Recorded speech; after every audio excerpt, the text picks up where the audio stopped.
Kuna watu wana majina, mtu anaenda sehemu na anataja lile jina na anahudumiwa kwa haraka na mambo yake yanapita kwa haraka, au tu hata kwa kusema kwamba nimeagizwa na fulani, mara nyingi mambo ya yule mtu yanamwendea haraka vizuri. Kwa nini? Kwa sababu ya jina tu.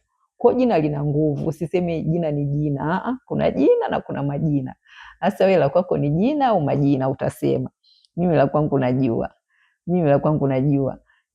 Kwa hiyo tuchague majina vizuri, lakini hapa naweza kutoa wito pia. Wakati tunachagua majina, tuchague majina yenye maana nzuri kwa watoto wetu. Yenye maana, na kwenye majina ya Kiafrika yapo yana maana nzuri tu. Tuchague kwanza, tuangalie maana za majina, alafu 2 tuwape watoto wetu majina yenye maana nzuri. Na 3, wewe ukikuta sasa ukatambua, umeshajua jina lina nguvu, ukakuta jina lako halieleweki, unaweza kubadilisha. Unaweza kwenda mahakamani, ukaapa, ukabadilisha jina, kwa sababu jina ni utambulisho wako na ni uthibitisho.